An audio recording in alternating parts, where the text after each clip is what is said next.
Welcome back to the garage. My name is Zane, and for today's video, how about we pull the engine and transmission out of this international four-wheel drive pickup. Now there's a million other projects that I would like to work on before starting another one like this, but it's been raining for the last 3 weeks every single day. Today's sunny right now, but it's supposed to rain tomorrow and then through the next week. So since this will fit in the garage, there's not much else I can do to get a video out for you all to watch, so let's get to it.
Well, it doesn't help when the truck has 4 flat tires and the steering box is locked up.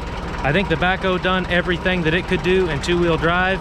I'm gonna start that little 450 6-way dozer and see if it'll actually pull this or push this into the garage. So let's see how that goes.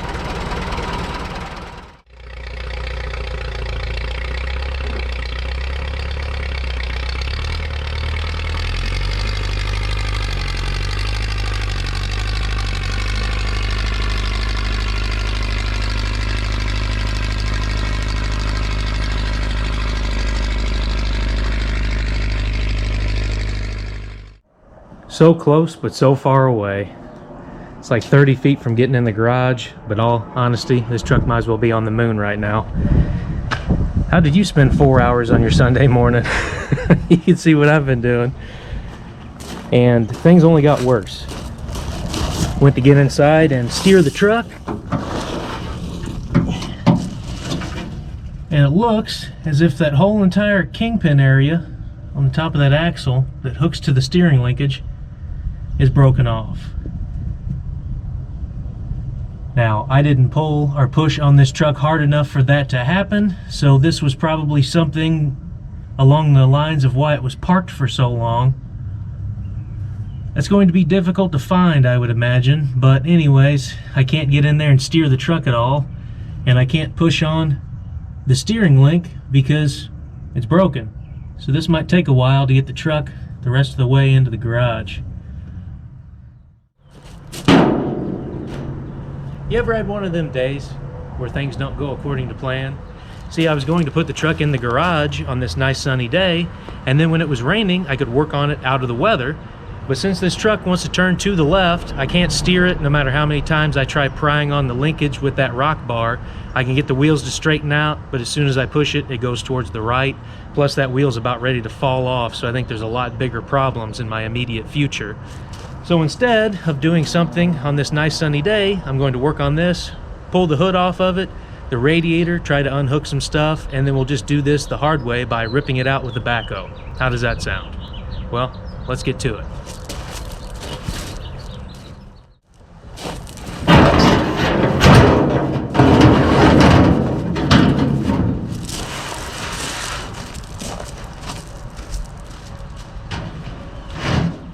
Now that the hood is out of the way, this truck is pretty complete for the most part.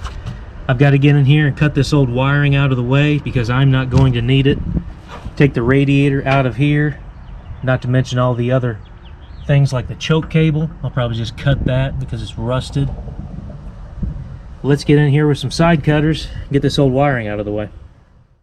You gotta love working on these old trucks, so I can just get in here and sit in the engine bay.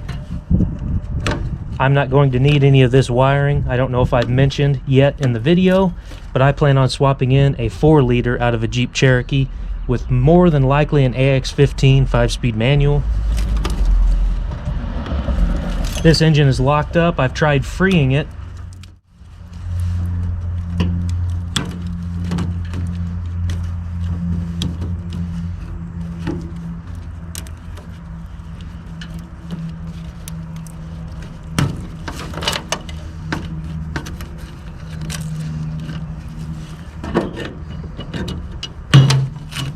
And before you leave it in the comment section, yes, this wiring is all eaten up by mice, so there's no sense in me trying to save any of it.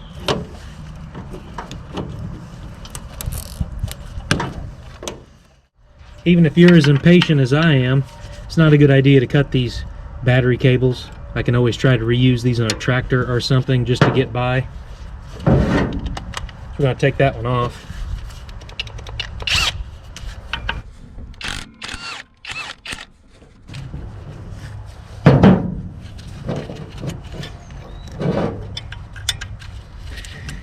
And put the bolt back in there just for now.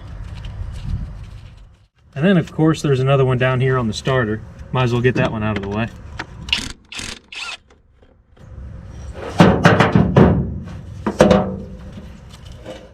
I was going to mention, I talked about earlier just cutting this choke cable, but I figured that since this truck had some baling wire holding the battery in the tray, that this cable is going to be twisted and bent around. But I was pleasantly surprised. Looks like it might just slide right out of its holder here, or its hold down. There we go. Worked out pretty good, really. Push that back through the firewall and get it completely out of the way.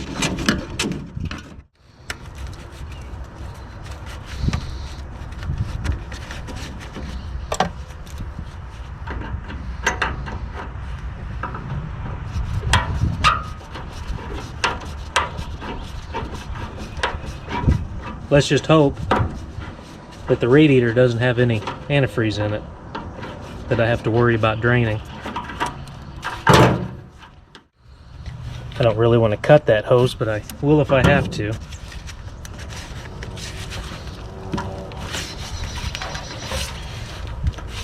All right, time to score it.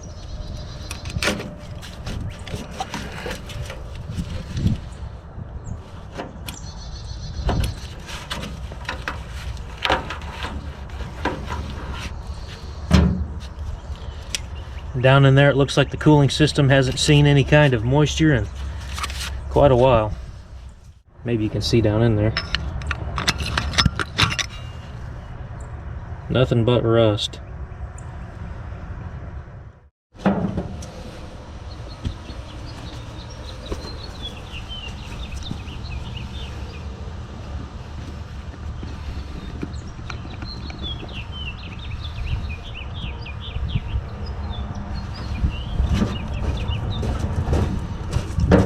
Well, these bolts just want to spin, so let's try these miniature bolt cutters out from Knipex. That's the part number. Hopefully you can see that in there. Maybe not. Try to cut these bolts and see if they... Oh yeah, they work great. There's that one.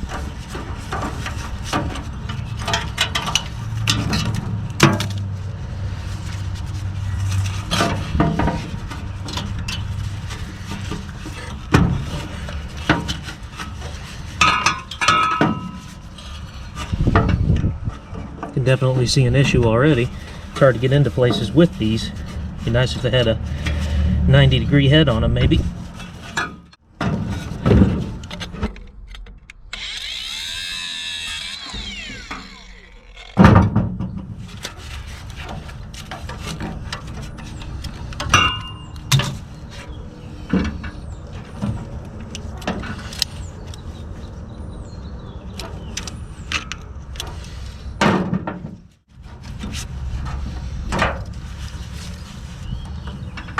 Trying to be careful with this radiator the best I can, because it actually might be in good shape, and it's brass.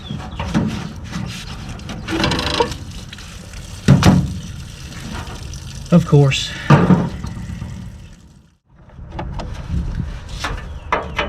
Next order of business is to try to remove the radiator shroud, because I think it's going to catch on the fan if I try to pull this all out in one unit. So I'll take the shroud off, push it towards the front of the motor, and then slide this radiator up over the top of it. In theory, anyhow.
It's a few days later, and I'm going to get in here now and remove the front clip.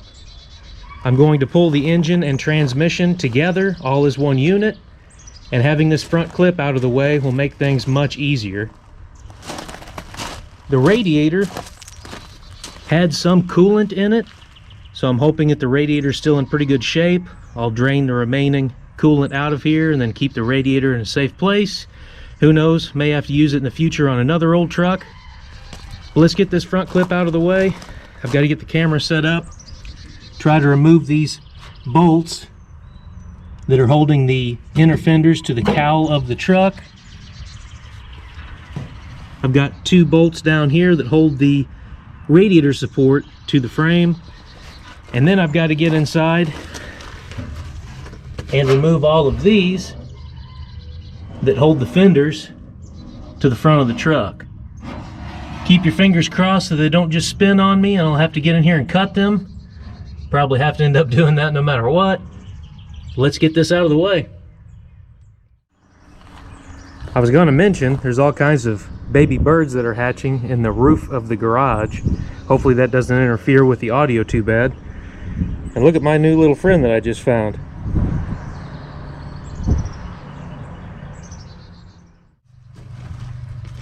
I used to do everything the hard way with just regular hand tools. And then I had quite a few comments on people talking about using impacts, battery tools, and things of that nature. So I've been using them for quite a bit. I've gotten so used to doing everything the easy way. And then you run into an instance like here where I can't actually fit a power tool in there and I got to use an old ratchet. Still works the same, it just takes longer.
Thought the socket slipped off there, but the bolt just broke in half.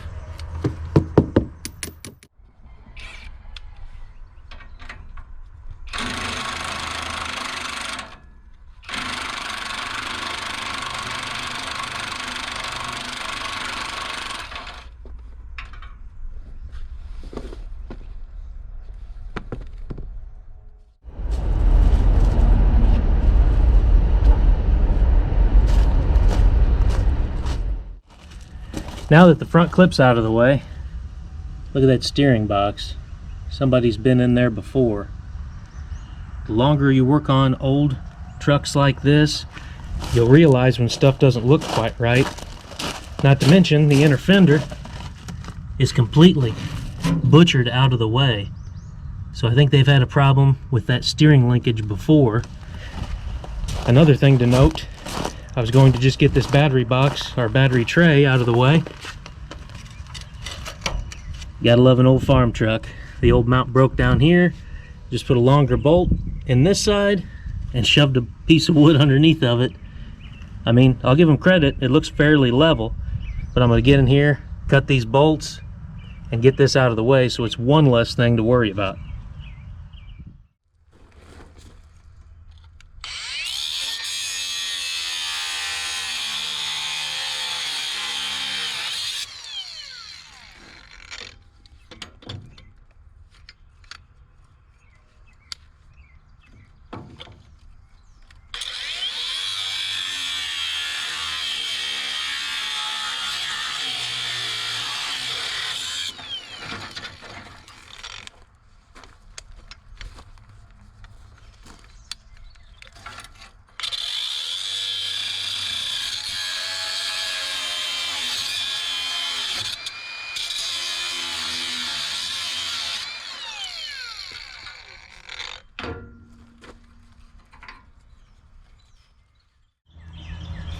So we got the front clip and radiator out of the way on this S120. At least we got the hard part out of the way, right? Wrong. The hard part is going inside the cab, trying to get rid of the shifter rod and any of the linkages that are hooked to this transmission. That's going to be the hard part, get them out of the cab. Once they're out of the cab, I can undo these two front engine mount bolts for the horseshoe that holds the engine to the chassis. The transmission mount I don't need, so I'll probably just zip that with the Sawzall and get it out of the way. But now it's time to move to the inside of the truck and deal with all that nastiness inside of there. Hope you got your hazmat suits with you. I won't bore you with the nastiness of this truck. I'll get in here off camera and try to clean out all of this garbage. This poor old truck's been used like a trash can for the last 30 years. All kinds of cans and trash. You can also see, since the engine was stuck, the previous owner tried getting in here, taking off the cover over the flywheel and turning the engine over that way, but sadly it stuck bad enough that that didn't work. Doesn't make me too happy to see these. I hope these are not off the axles of this truck, but there's the brake shoes, some of the brake shoe material. Again, this thing is filthy, so you always want to be safe about this kind of stuff and wear a respirator, because there's all kinds of nastiness from mice and raccoons, and you never know what kind of horrible stuff can affect your lungs or your health. So let's get to cleaning. Let me show you the passenger side. Actually, it's even worse than this. The passenger side, another brake shoe. So these axles are probably in pretty terrible shape. I think that's a piece of rug of some kind. I really hope that's not some kind of decomposing animal. Got the breather off of the truck. It also has that really neat, I can't say the G word on YouTube. They don't like that. Let's just say that's a rack in the back of this truck to hold your fishing poles. But anyways, let's get to cleaning. I'm gonna jump in here and interrupt this video for just a moment. If you enjoy watching engine swaps, you really need to check out my buddy Cody over at YDoc Productions channel. Now, Cody bought a 4-door, 4-wheel drive Dodge Dakota pickup. He ripped out the original V8 gasoline engine, and he's going to swap in a Volkswagen diesel. Now, that's going to make a very interesting project and an awesome truck when it's all said and done. Now, Cody's been a friend of the channel for about 5 years or so. He's a great guy. Family-friendly channel, no cussing or anything of that nature. So I think if you check his channel out, you're really going to like what you see. So I'll leave it linked in the video description below. Go ahead over to his channel, check out his build. Just drop down in his comment section and tell him that Zane sent you. But anyways, let's get back to the video.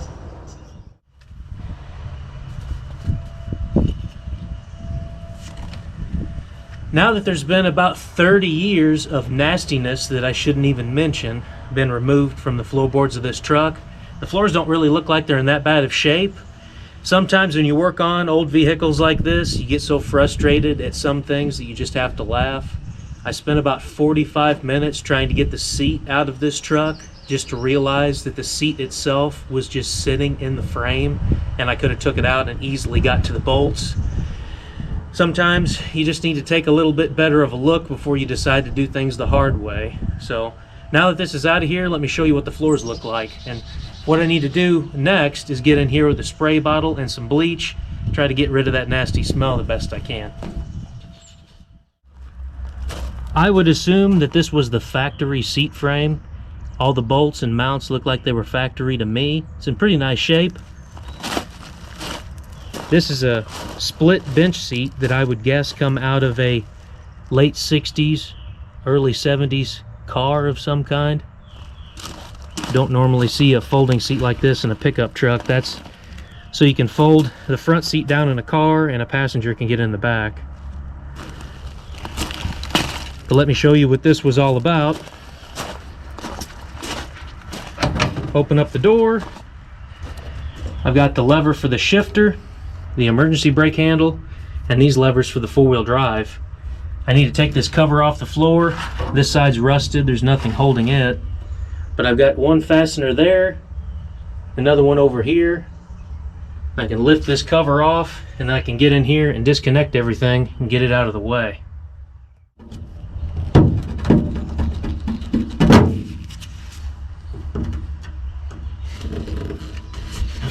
It's got a good bite in there.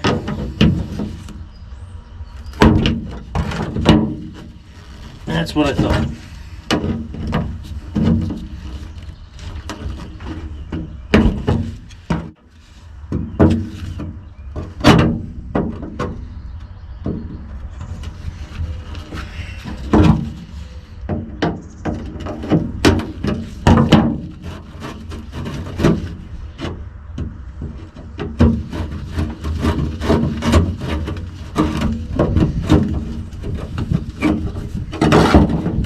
Like the camera's not pointing in the right spot, but this other one looks like it's coming out of there. There's one down.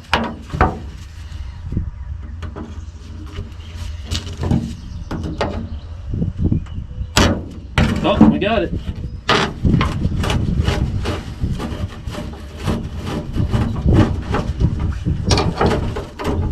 Really never would have guessed those would have came out of there.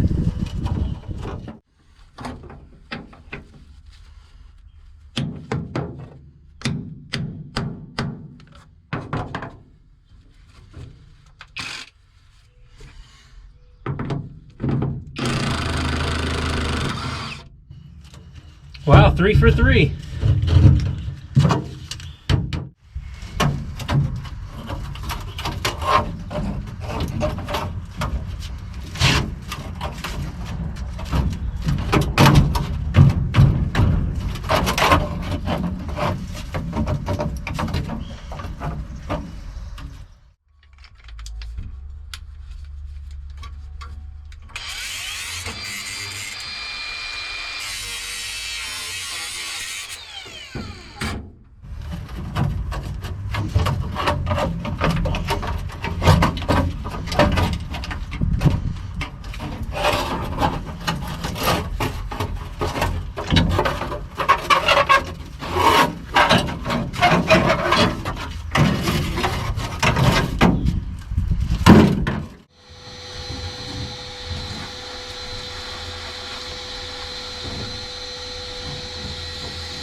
When I was cleaning the truck out, I noticed this red indicator light.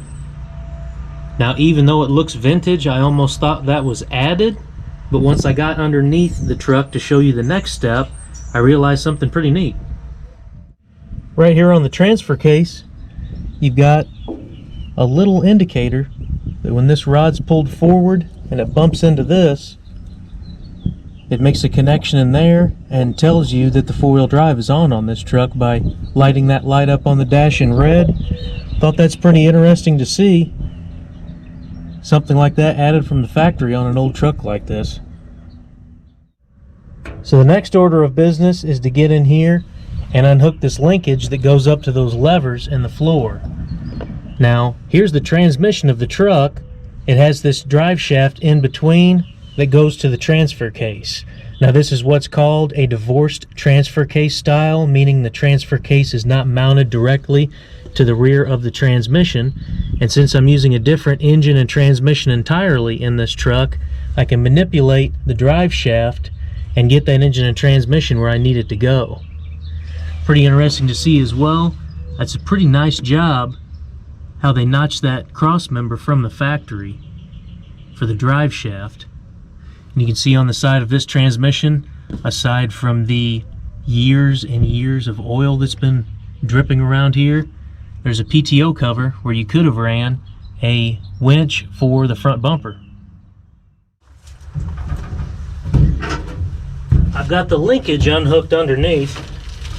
You see these handles just move freely. So now it's time to get in here and remove the actual handles and mount off the side of this transmission and get them out of the way.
As gearheads, let's be honest with ourselves for just a moment.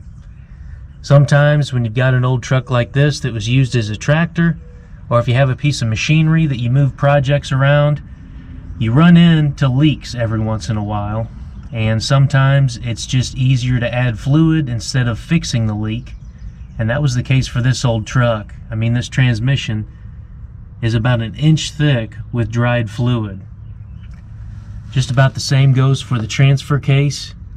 This is years of neglect. Get in here with a scraper,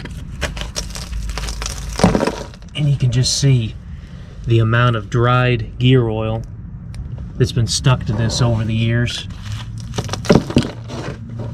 I really hope the transfer case is all right. I would like to still use that.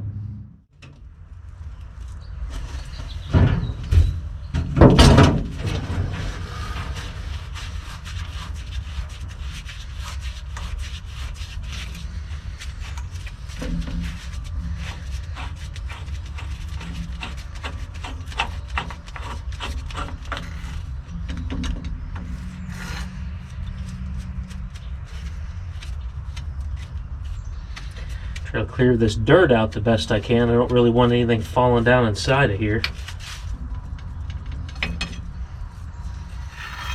It actually went a lot smoother than I ever thought it would have. Now I don't have to worry about the shifter hitting on anything. There is this brace in the floorboard area. That's why you need to take all the handles and everything off of here, because it can be a bear to try to swing this underneath of that. Now the shifter's out of the way, I'll take a rag and push it down in here so nothing drops inside. Then we can move on to the next step, which will be the clutch linkage down there. Alright, so the shift linkage is unhooked. There's no shifters in the floor. I've got the top of the transmission plugged. I struggled with the linkage down here for the clutch pedal for about an hour, but that's all unhooked. You can see it's pulled over here to the side, so I can get in here, cut the cross member on both sides,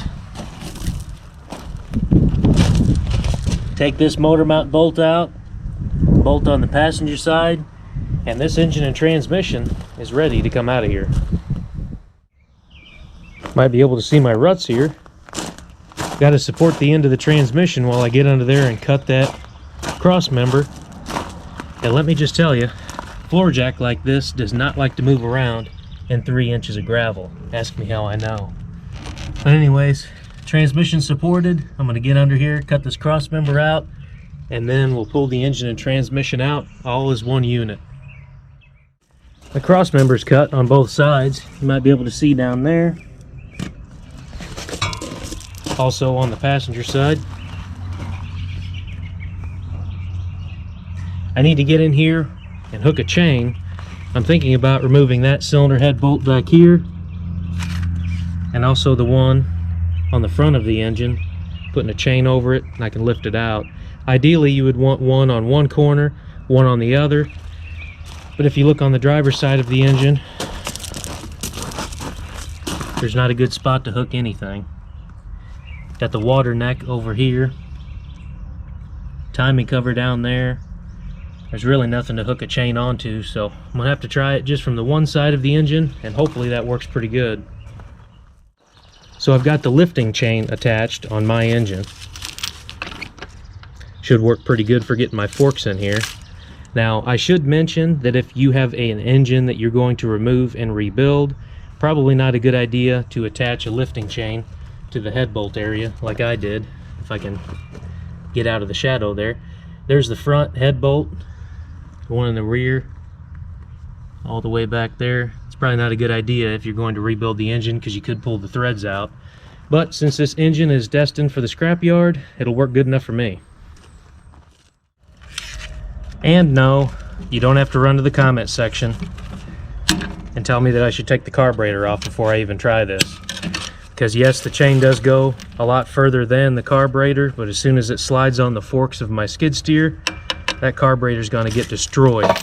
So I might as well get it out of the way right now.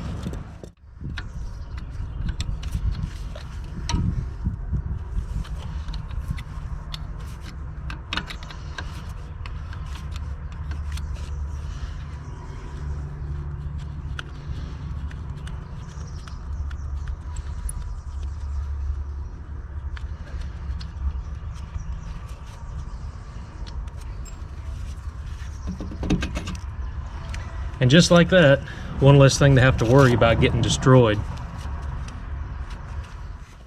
Property cleanup took so long on the channel that all of the builds have suffered. I haven't really done anything with the CJ2A Jeep for about 2 years now. Now there's also family stuff that happened. I don't really talk about my personal life, but let's just say that the builds have suffered. So I can't do anything with this just yet. It's supposed to rain this upcoming week again. I mean, the ground's like a big sponge, and I can't really have this thing tied up outside with it raining. I won't be able to get anything done. Long story short, I need to either chain this down to my gooseneck trailer or the bed of my rollback truck, and then hook up some chains and binders and everything to get this frame rail straightened out to where I can work on this again.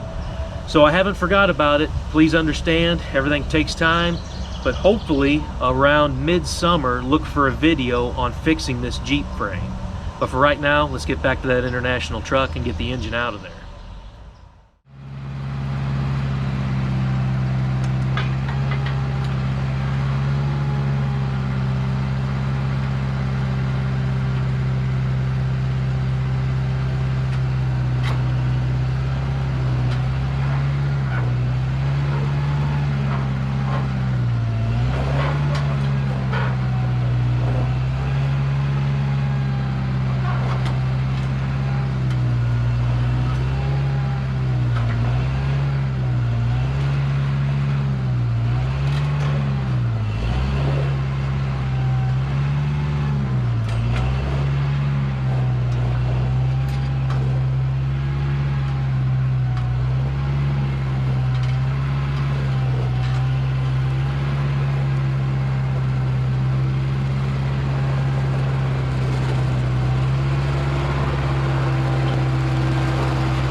So the engine and transmission made it into the garage where they're nice and safe.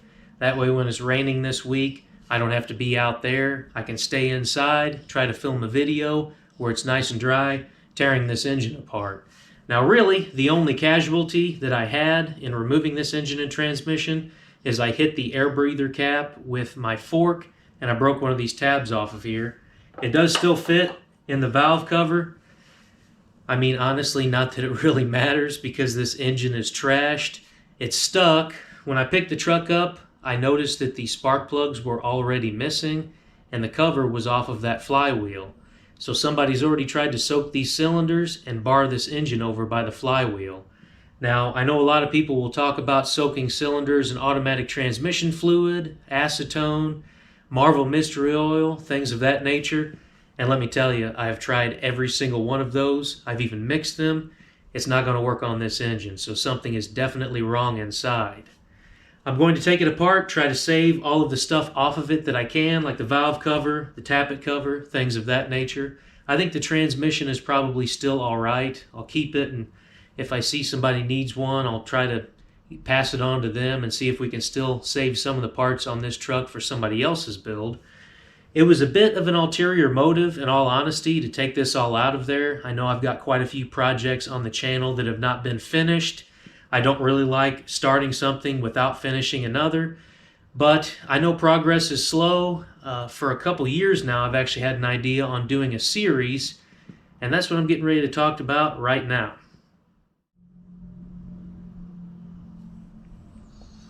Doesn't look good for this one, folks.